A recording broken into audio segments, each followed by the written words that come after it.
بسم اللہ الرحمن الرحیم۔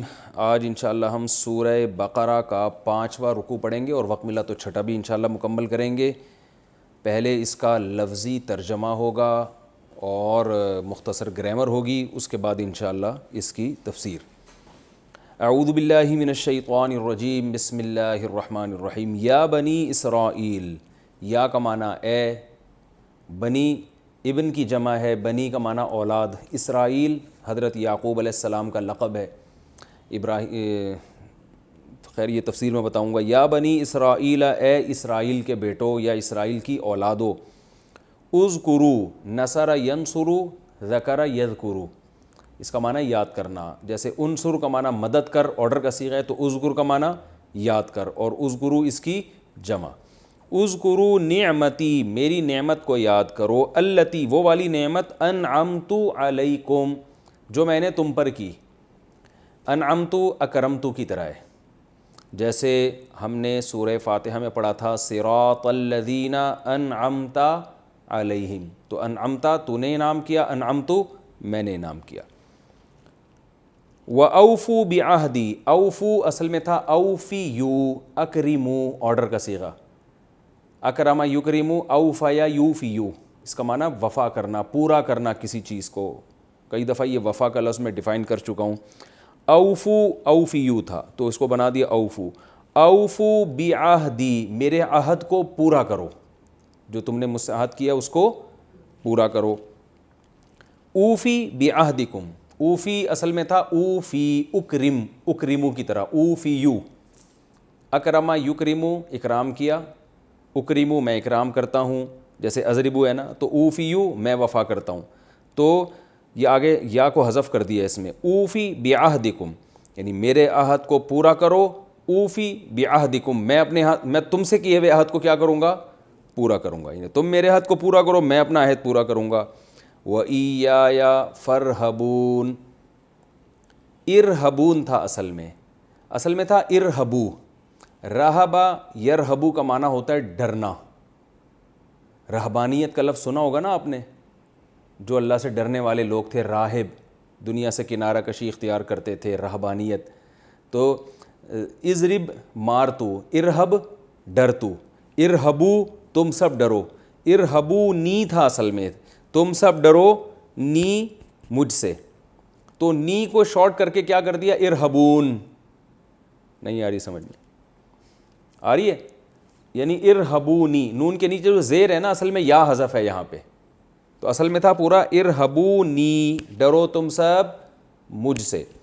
فرہبون، اور جب شروع میں فا لگایا تو الف سائلنٹ ہو گیا، تو فارہبونی بن گیا فرہبون۔ جب وقف کریں گے تو فرہبون، اور جب ملا کے پڑھیں گے فرہبونی۔ سمجھ رہے؟ اب آسان ہو گیا۔ وَإِيَّايَ، یہ وہی ضمیر ہے، إِيَّاكَ نَعْبُدُ، إِيَّاكَ کا مطلب تیری ہی عبادت کرتے ہیں، تو إِيَّايَ میری ہی، ٹھیک ہے، تو فَإِيَّايَ فَارْهَبُونَ مجھ سے ہی ڈرو، یہ مطلب ہوگا۔ إِيَّايَ میں نے بتایا تھا نا، یہ جو پروناؤن ہے جب یہ پہلے آ جائے فعل سے تو اس میں صرف کا معنی پیدا ہوتا ہے، جیسے ہم کہتے ہیں إِيَّاكَ نَعْبُدُ، تیری ہی ہم سب عبادت کرتے ہیں، صرف تیری، تو یہاں صرف کا معنی آ جائے گا۔ وَإِيَّايَ فَارْهَبُونَ، اور صرف مجھ سے ڈرو تم سب، نی مجھ سے، دوبارہ اس کا تکرار ہو گیا۔ وَآمِنُوا، اور ایمان لاؤ، بِمَا اس چیز پر، أَنزَلْتُ جو میں نے نازل کی، مصدقاً وہ تصدیق کرنے والی ہے، مصدق مصرف مسبح کی طرح تصدیق کرنے والی ہے، سچا قرار دینے والی ہے، لما اس کتاب کو، معکم جو تمہارے ساتھ ہے، تصدیق کرتی ہے اس کتاب کی بھی جو تمہارے ساتھ ہے۔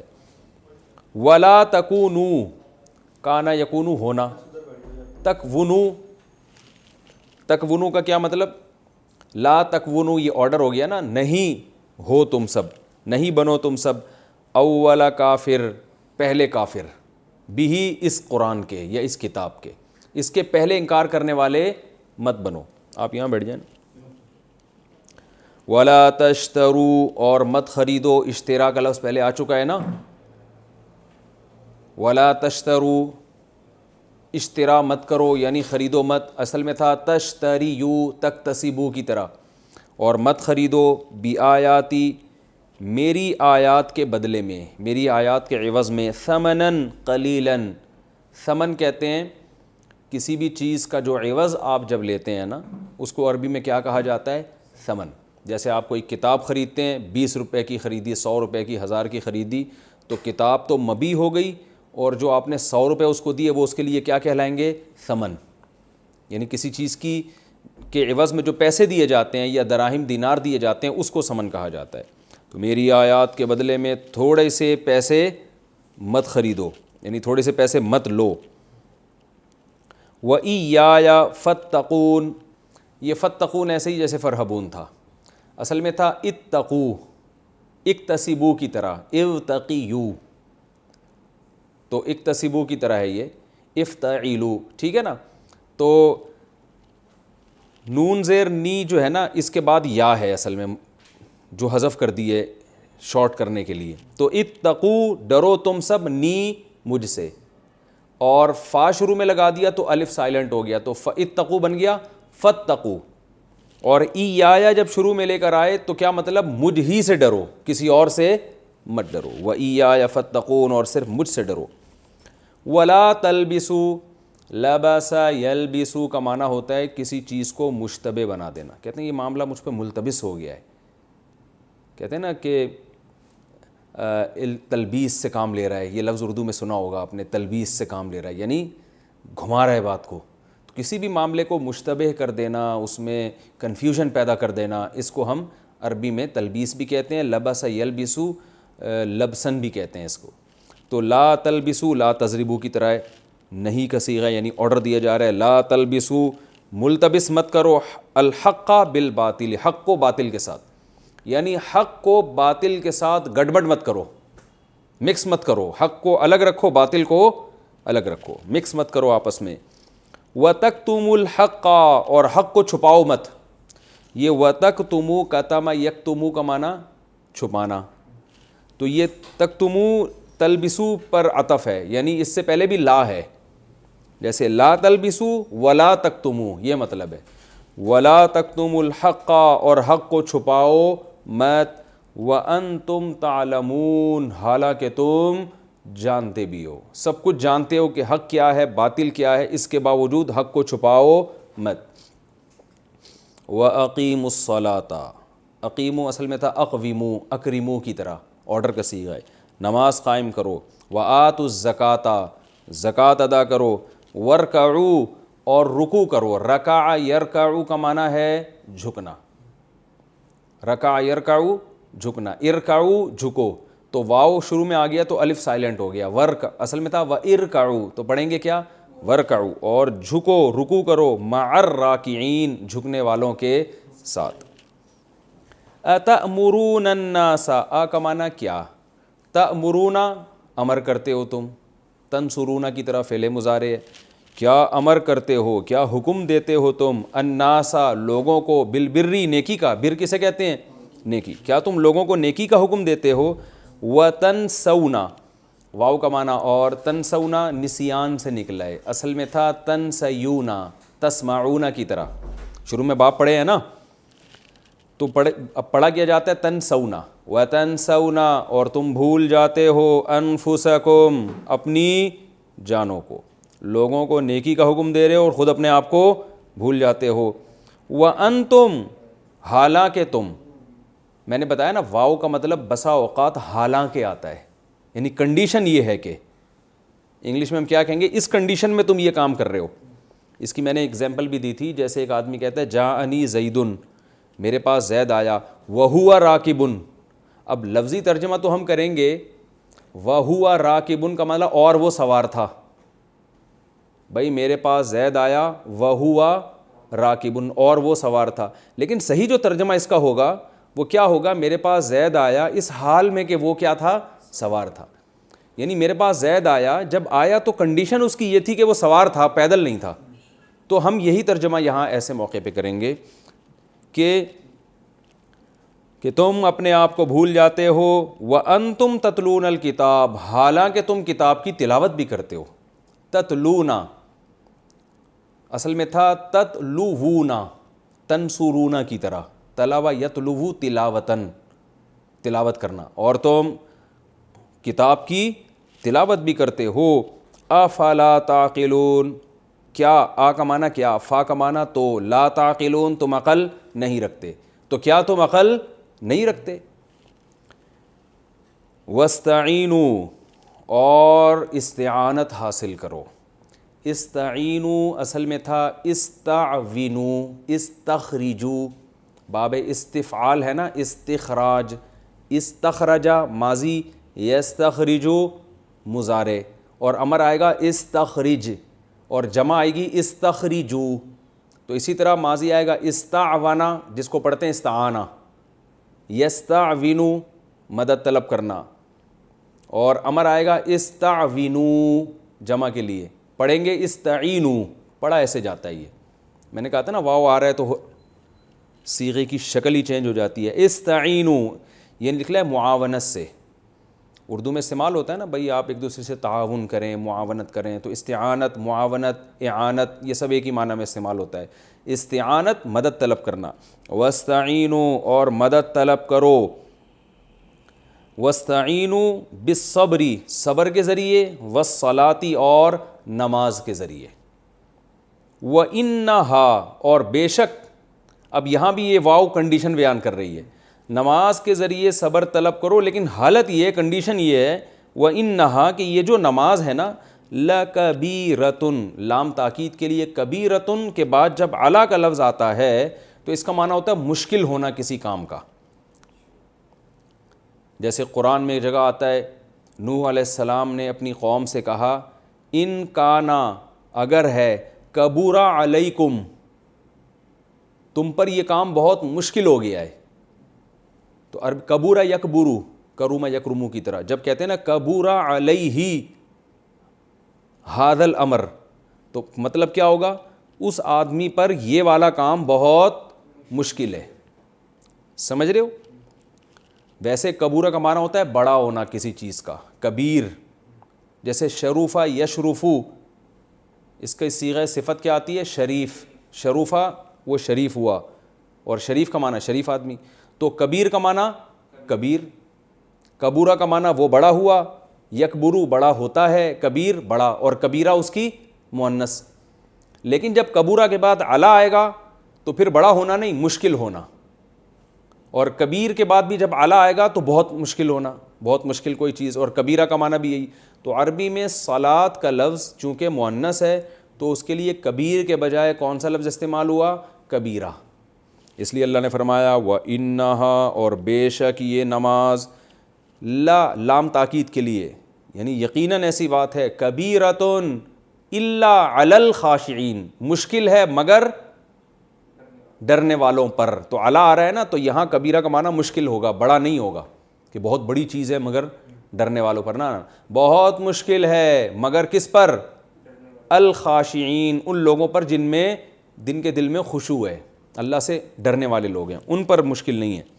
الذین یظنون انہم ملاقو ربہم وانہم الیہ راجعون، یہ وہ لوگ ہیں جو یہ گمان کرتے ہیں کہ انہوں نے اپنے رب سے ملاقات کرنی ہے، ملاقو کا مطلب اصل میں تھا ملاقیونا، مزاربونا کی طرح، لاقیا یلاقیو ملاقیتن، زاربا یزاربو مزاربتن، ملاقیتن کو پڑھا جاتا ہے ملاقاتن، اردو میں وہی ملاقات کا لفظ استعمال ہوتا ہے، تو ملاقو ربہم اپنے رب سے ملاقات کرنے والے ہیں، وَأَنَّهُمْ اور بے شک یہ لوگ الیہ راجعون اسی رب کی طرف لوٹنے والے ہیں۔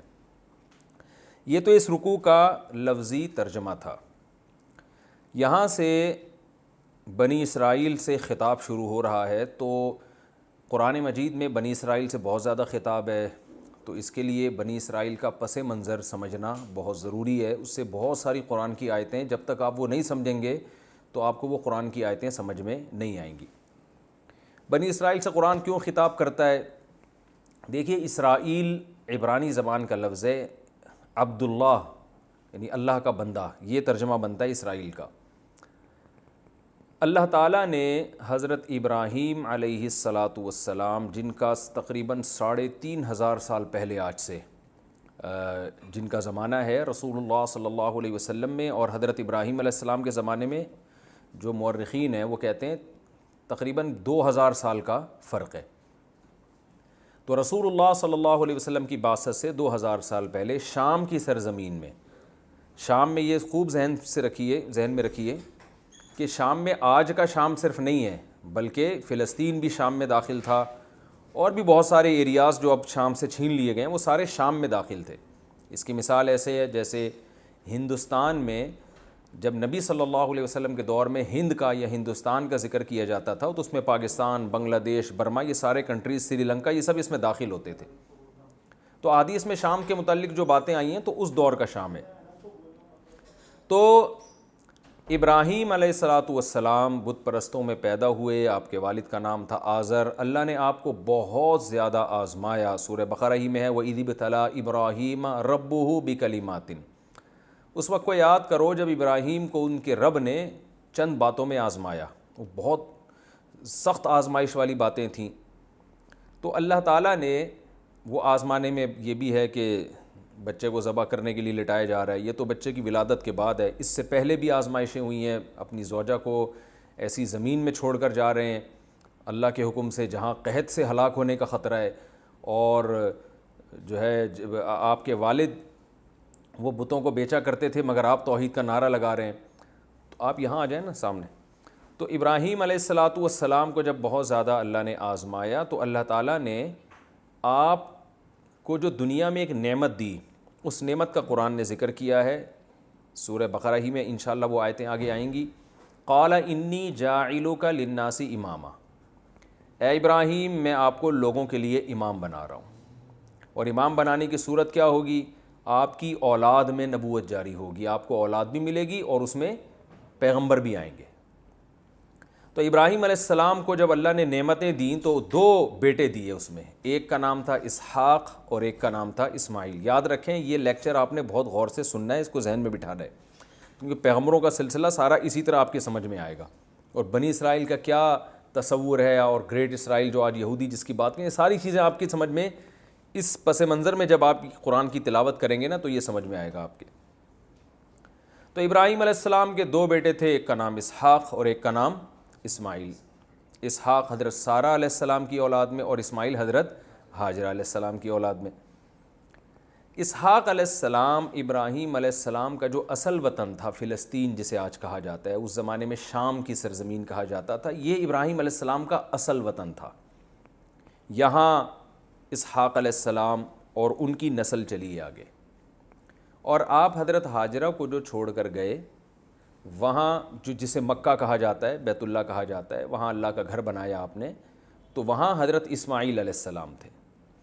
ادھر اسحاق علیہ السلام کی اولاد میں یعقوب علیہ السلام پیدا ہوئے، جن کی بشارت اللہ ابراہیم علیہ السلام کو دے چکے تھے، وَمِن وَرَاءِ اسحاق یعقوب، کہ ابراہیم آپ کی اولاد میں اسحاق پیدا ہوں گے اور اسحاق کے بعد یعقوب، یعنی پوتے کی خوشخبری بھی اللہ نے پہلے ہی دے دی تھی، اور دونوں کو پیغمبر بنانے کا اللہ نے پہلے بتا دیا تھا۔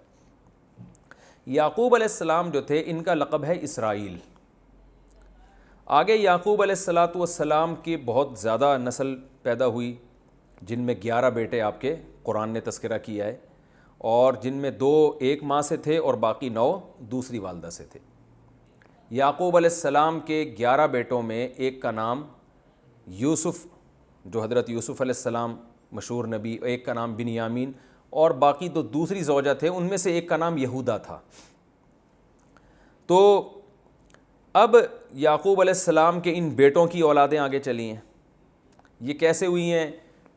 فلسطین، یہ جو ارض شام ہے، یہاں پر قبلہ تھا، بیت المقدس تھا، تو یہاں ابراہیم علیہ السلام کے جو یعقوب علیہ السلام کے جو بیٹے تھے نا یوسف علیہ السلام، تو بھائیوں نے جیلسی میں یوسف علیہ السلام کو کنویں میں ڈال دیا، جو سورہ یوسف میں انشاءاللہ ہم پڑھیں گے۔ وہ ہوتے ہوتے کنویں سے بالآخر قافلہ آیا، ان کو اٹھا کے لے گیا، اور مصر اس وقت بڑا یعنی ایک ترقی یافتہ ملک سمجھا جاتا تھا، ایک مہذب، ایک تہذیب تھی، ایک بہت زبردست اسٹیٹ تھی مصر میں۔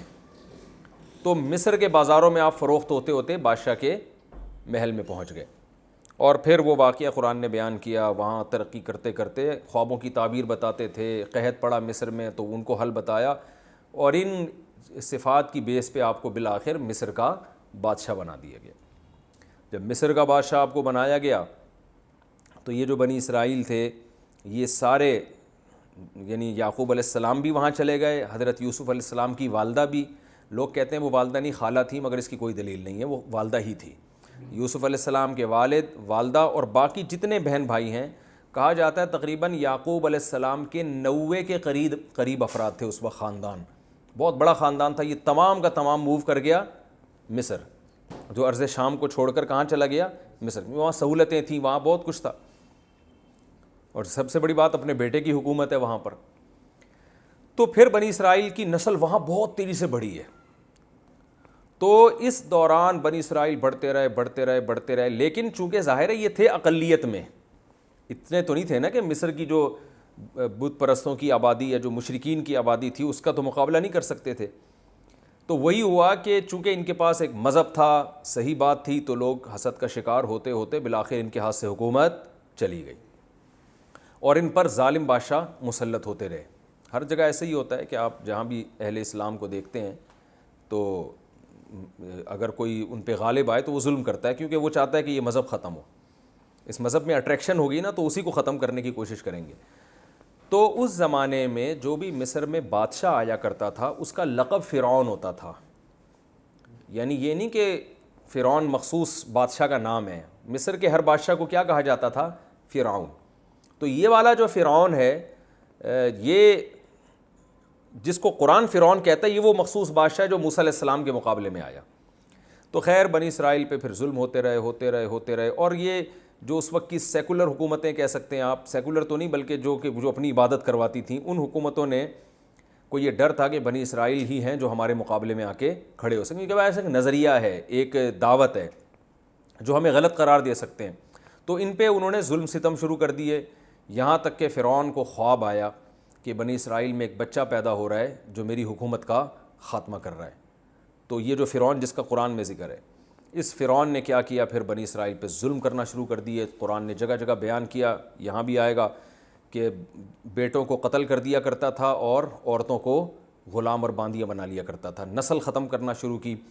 اسی میں اللہ تعالیٰ نے موسیٰ علیہ السلام کو پیدا کیا، جس کا ہم واقعہ پڑھیں گے انشاءاللہ آگے، بڑا دلچسپ واقعہ ہے کہ موسیٰ کی ماں کے دل میں ہم نے ڈالا کہ بچے کو صندوق کے حوالے کر دیں، اور وہ صندوق دریا کی موجوں کے حوالے ہوا، اور بالآخر فرعون ہی کے دربار میں اللہ نے حضرت موسیٰ کو پال کے دکھایا۔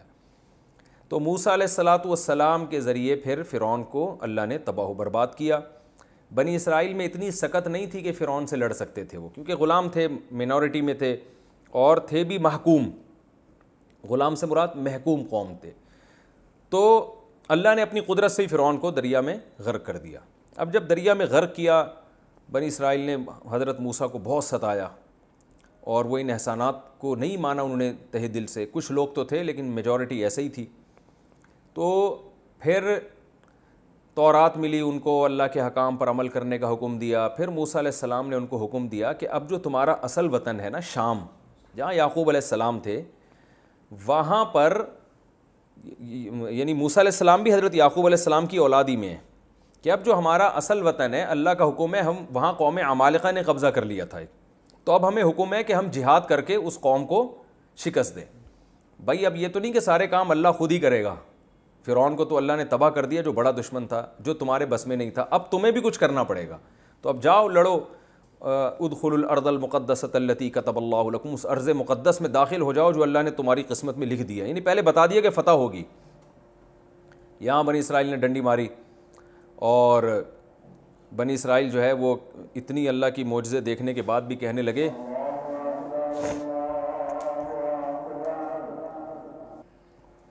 تو بنی اسرائیل کو جب موسیٰ علیہ السلام نے حکم دیا کہ اس سرزمین میں داخل ہو جاؤ جو اللہ نے تمہارے لیے تمہاری قسمت میں لکھ دی ہے، تو وہ آئیں بائیں شائیں کرنے لگے، وہ تو بڑے طاقتور لوگ ہیں، ہم نہیں جا سکتے ایسے، تو بہت موسیٰ علیہ السلام کو غضب آیا، اور موسیٰ علیہ السلام نے اللہ سے کہا کہ اللہ اب میری اس قوم سے علیحدگی کروا دے۔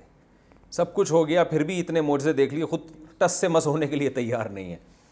تو اللہ تعالیٰ نے فرمایا فَإِنَّهَا مُحَرَّمَةٌ عَلَيْهِمْ 40 سنہ، 40 سال تک اسی وادی میدان میں یہ گھومتے رہیں گے، انہیں شہر نصیب نہیں ہوگا، جس کو وادی تیہ کہا جاتا ہے. تیہ کہتے ہیں حیرانگی کو، تو یعنی حیرانگی والا میدان. تو حضرت موسیٰ اور ہارون علیہ السلام بھی اسی میدان میں ان کے ساتھ رہے. پھر وہیں من و سلوہ کے واقعات آئیں گے، اترتے رہے. پھر بھی اللہ نے ان کو بہت ایسا نہیں رکھا جیسے جیل میں قیدیوں کو رکھا جاتا ہے، بلکہ 40 سال اسی میدان میں کھانا پینا بھی ملتا رہا، بادل بھی سایہ کرتا رہا ان کے اوپر. تو لیکن بہرحال یہ ہوا یہ کہ ان لوگوں نے نافرمانی کی تو اللہ نے 40 سال سزا دی ان کو، اور 40 سال میدان میں گھومتے رہے. اور موسیٰ علیہ السلام اور حضرت ہارون علیہ السلام کی اسی دوران ان کی وفات ہو گئی. پھر اس کے بعد اللہ نے نئے نبی بھیجے، تو نئے نبی کی قیادت میں پھر انہوں نے جہاد کیا، اور اللہ تعالیٰ نے اس میں ان کو فتح عطا فرمائی.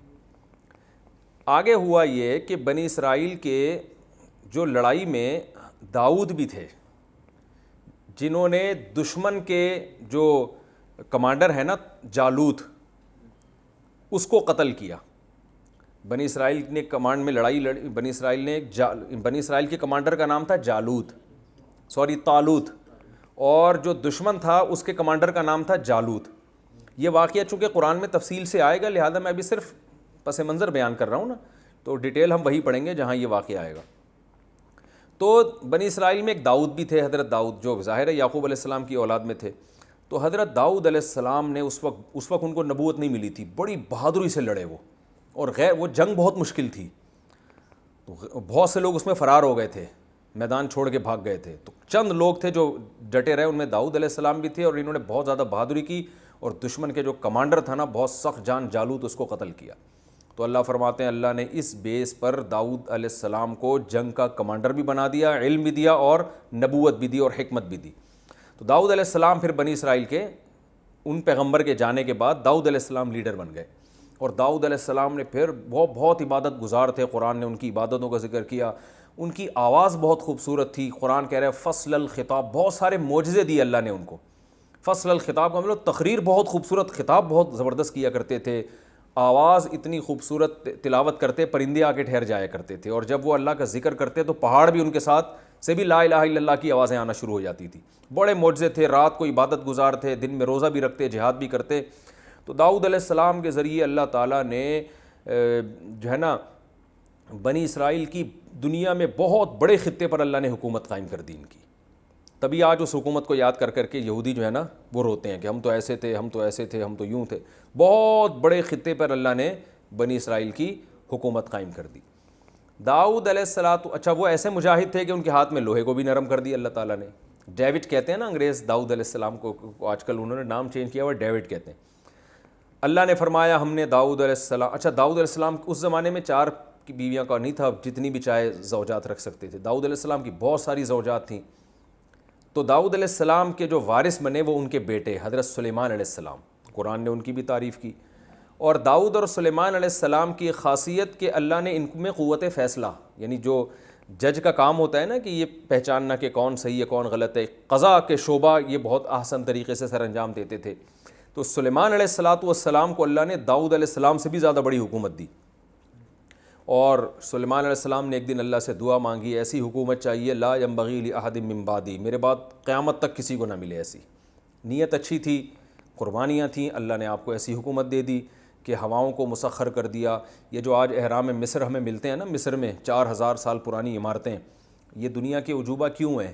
اس لیے کہ لوگ کہتے ہیں کہ سائنسدان حیران ہیں ماہرین کہ یہ اتنی بڑی بڑی دیواریں بغیر جوڑ کی اتنے اوپر پہاڑوں پہ رکھی کس طرح ہیں، یہ کون سی کرینیں تھیں جنہوں نے ان کرینوں نے جا کے رکھا ہے. تو یہ عین ممکن ہے سلیمان علیہ السلام کے وہ تعمیراتی کام ہو جن کا قرآن نے ذکر کیا ہے، جو اسباب کی دنیا میں عام آدمی کے لیے ممکن نہیں ہے. تو جنات کو مسخر کر دیا، بڑے عمارتیں بنائیں انہوں نے، بہت اس سے یعنی پرندوں تک کی بولیاں اللہ نے سکھا دی ان کو. تو سلیمان علیہ، تبھی گورے جو ہے نا، گوروں کی کتابوں میں کنگ سلیمان کر کے ملتا ہے، یعنی ان کا لقب بادشاہ بن گیا تھا. تو سلیمان علیہ السلام کے ذریعے حکومت قائم ہوئی. پھر سلیمان علیہ السلام کی اچانک ان کی بھی وفات ہوئی ہے، اور پھر بنی اسرائیل زوال کا شکار ہوئے. اللہ نے پے در پے ان میں بہت سارے پیغمبر بھیجے، کیونکہ اللہ قرآن میں کہتا ہے کہ ہم نے ان کو علم میں بھی دنیا پہ فضیلت دی تھی، چاہے وہ دین کا علم ہو یا دنیا کا. تو دنیا کے علم میں بھی لوگ ان کے محتاج، اور دین کے علم میں بھی لوگ ان کے محتاج، اور حکومت اور ریاست بھی ان کی تھی. ناقدری کرتے رہے اللہ تعالیٰ کی نعمتوں کی. پھر اللہ فرماتے ہم نے ان میں بہت کثرت سے پیغمبر بھیجے. اور بالآخر جو آل عمران تھے، حضرت عمران بھی بنی اسرائیل کے ایک بزرگ گزرے ہیں، ان کی اولاد میں اللہ نے پیغمبر بھیجے، اور انہوں نے منت مانی ان کی زوجہ نے کہ اللہ میرے پیٹ میں جو بچہ ہے اگر بچہ پیدا ہوا تو میں مسجد اقصیٰ کی خدمت کے لیے وقف کر دوں گی. تو وہ بیٹے کے بجائے بیٹی پیدا ہوگی، حضرت مریم. تو حضرت مریم کے خالو تھے زکریا علیہ السلام. زکریا علیہ السلام بھی بنی اسرائیل کے آخری نبیوں میں سے ایک نبی ہیں. زکریا علیہ السلام نے بڑھاپے میں اللہ سے اولاد مانگی، ان کو ملے یحییٰ علیہ السلام. تو یہ نسب آپ کو اس طرح سے یاد رہنا چاہیے کہ سب سے پہلے ابراہیم، پھر یعقوب علیہ السلام. اچھا، ادھر جو مکہ میں اسماعیل علیہ السلام ہے ابھی ہم ان کا تذکرہ نہیں کرتے. یہاں سے ابراہیم علیہ السلام کے بیٹے اسحاق علیہ السلام، یعقوب علیہ السلام کے بیٹے یوسف علیہ السلام، پھر ان کی اولاد انہی کے بھائیوں میں ایک یہودا بھی تھا.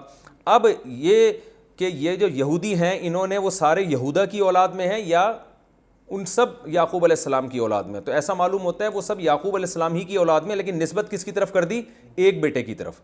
قبیلہ ایک بیٹے سے بھی نام لے لیا جاتا ہے نا، تو یہ یہودا کی طرف نسبت کر کے ان کو یہودی کہا جاتا ہے. تو پھر ان میں پھر یوسف علیہ السلام کا زمانہ ہے، پھر یوسف علیہ السلام کے بعد مشہور پیغمبروں میں موسیٰ علیہ السلام کا زمانہ ہے، پھر موسیٰ علیہ السلام کے بعد داؤد علیہ السلام، پھر سلیمان علیہ السلام، پھر اس کے بعد آگے چل کے حضرت عمران جن کی نبوت کا قرآن نے تذکرہ نہیں کیا کہ وہ نبی تھے، ان کی پھر جو ہے نا ان کے خاندان میں حضرت زکریا علیہ السلام جو حضرت مریم کے خالو تھے. اور زکریا علیہ السلام کو اللہ نے بڑھاپے میں بیٹے دیے یحییٰ علیہ السلام. تو پتہ چلا زکریا علیہ السلام، یحییٰ علیہ السلام، حضرت مریم اور حضرت عیسیٰ، یہ چاروں ایک ہی دور کے ہیں. ٹھیک ہے نا.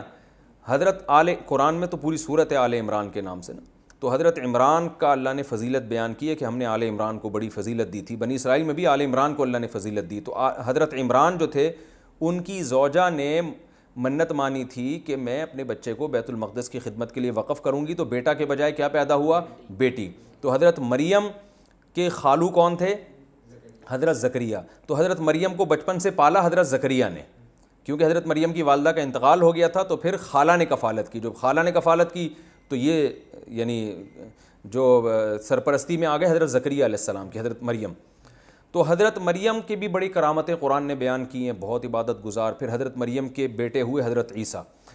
تو بنی اسرائیل نے حضرت زکریا علیہ السلام کو بھی قتل کیا، یہودیوں نے اپنے پیغمبر کو، یعنی کافروں نے دوسروں نے نہیں مارا، انہی نے قتل کیا. اور قرآن نے اس کی وجہ بیان کی ہے، جب بھی کوئی پیغمبر ایسی تعلیمات لے کر آتے جو ان کی خواہشات کے خلاف ہوتی ہیں تو یا تو اس پیغمبر کا انکار کرتے یا اس کو قتل کر دیتے تھے. یہ چاہتے تھے ہمیں ہماری خواہشات کے مطابق دین چاہیے. تو زکریا علیہ السلام کو قتل کیا، یحییٰ علیہ السلام کو بھی قتل کیا گیا، اور حضرت عیسیٰ علیہ السلام کو بھی اپنے خیال کے مطابق قتل کیا. لیکن قرآن کہتا ہے کہ کیونکہ حضرت عیسیٰ بنی اسرائیل کے آخری پیغمبر ہیں تو اللہ تعالیٰ نے حضرت عیسیٰ علیہ السلام کو آسمانوں پہ اٹھا لیا اور قرب قیامت میں وہ یہودیوں سے انتقام لیں گے. یعنی اللہ نے کہا کہ اب یہ سلسلہ جو ہے یہاں حضرت عیسیٰ علیہ السلام کو میں محفوظ رکھوں گا، قرب قیامت میں نازل ہو کر نبی صلی اللہ علیہ وسلم کے دین کی گواہی دیں گے. ادھر دوسری طرف جب یعنی یہودیوں کی بدماشیاں بہت بڑھ گئیں، پیغمبروں کی ناقدری، تو اللہ تعالیٰ نے یہ روحانی سلسلہ جو حضرت ابراہیم کی ایک اولاد سے چلا آ رہا تھا اسحاق، وہاں سے بند کر کے کہاں سے شروع کیا؟ حضرت اسماعیل. حضرت اسماعیل کی اولاد میں کوئی نبی نہیں گزرا. 2000 سال کے بعد جو ان کی اولاد میں اللہ نے سید الانبیاء محمد ابن عبداللہ صلی اللہ علیہ وسلم کو پیدا کیا، اور یہودیوں سے جو روحانی ان کی جو ایک اقتدار تھا وہ چھین کر کس کے حوالے کر دیا؟ بنی اسماعیل کے حوالے. تو بنی اسرائیل کے بجائے یہ کہاں ٹرانسفر ہو گیا؟ بنی اسماعیل. اور اللہ نے ایک ہی پیغمبر ایسے بھیجے جو تمام پیغمبروں کے سردار. تو اللہ نے دونوں کو نوازا، اسحاق علیہ السلام کو بھی، اسماعیل علیہ السلام کو بھی. اسحاق علیہ السلام کو کوانٹٹی کے اعتبار سے نوازا گیا کہ ان کی اولاد میں زیادہ پیغمبر پیدا ہوئے، اور اسماعیل علیہ السلام کو کوالٹی کے اعتبار سے نوازا گیا کہ ایک ہی پیغمبر ہے مگر وہ تمام پیغمبروں کے سردار ہیں. تو اب یہودی اس پہ جلا کرتے تھے کہ روحانی پیشوا تو ہم ہیں اور اقتدار تو ہمارے پاس رہا ہے. آج بھی تو اسرائیل، گریٹ اسرائیل کی محنت اس لیے ہو رہی ہے نا کہ یہ تو ہمارا تھا بیت المقدس، مسلمانوں کے پاس کہاں سے آ گیا یہ؟ اور ہماری تو اتنی بڑی بڑی خلافتیں تھیں. آج بھی یہودی نقشے بناتے ہیں اتنے بڑے بڑے کہ ہم اتنے بڑے، یعنی گریٹ اسرائیل جسے کہتے ہیں وہ.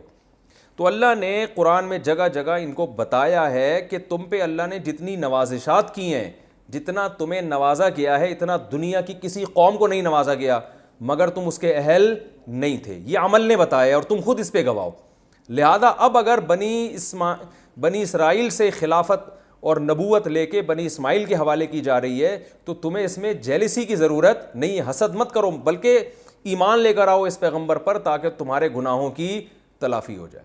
تو چونکہ دنیا بھی دیکھتی تھی بنی اسرائیل کی طرف کہ یہ کیوں نبی پر ایمان نہیں لے کر آ رہے, یہ تو ہم سے زیادہ پڑھے لکھے لوگ ہیں. مشرکین یہ کہا کرتے تھے کہ یہ تو ہم سے زیادہ پڑھے لکھے لوگ ہیں, یہ تو پیغمبروں پر ایمان رکھنے والے لوگ ہیں, یہ کیوں نہیں ایمان لے کر آ رہے. تو یہودیوں کا نبی صلی اللہ علیہ وسلم پہ ایمان نہ لانا یہ دوسری قوموں کے لیے بھی رکاوٹ بن رہا تھا. تو اللہ نے اس لیے الگ سے ہی بنی اسرائیل کو خطاب کیا کہ تم کیوں ایمان نہیں لے کر آتے, جبکہ تمہاری کتابوں میں بھی اس نبی صلی اللہ علیہ وسلم کا نبی کا تذکرہ ملتا ہے. اور یہ یہودی جو یہاں آ کے آباد ہوئے تھے نا, یہودیوں کا اصل وطن تو شام تھا. مدینہ میں ایک قافلہ گزر رہا تھا تو انہوں نے کھجور کے درخت دیکھے تو وہ قافلہ وہیں اسی نیت سے ٹھہر گیا تھا کہ ہمیں جو آخری نبی کی علامتیں ملتی ہیں اس کی علامتوں کی جو سرزمین ہے نا, یہاں وہ علامتیں ہمیں نظر آتا ہے کہ آخری نبی یہاں ظاہر ہوں گے. تو بہت سے لوگ یہودیوں کے وہاں آ کے اسی نیت سے آباد ہو گئے تھے کہ ہم جب نبی ہجرت کر کے ادھر آئیں گے تو ہم ان پر ایمان لے کر آئیں گے. لیکن جب نبی صلی اللہ علیہ وسلم نے ہجرت کی تو ان کو حسد کی آگ نے پکڑ لیا کہ ہم کیوں ایک عربی کو کیوں مانیں ہم, اور ہم تو پڑھے لکھے لوگ ہیں, امی کی ہم اقتدا کیوں کریں. تو یہ تھوڑا سا پس منظر تھا تاکہ آگے آیتوں کو سمجھنے میں اس کی آپ کو جو ہے مدد ملے. اللہ تعالیٰ سمجھنے کی عمل کرنے کی توفیق عطا فرمائے.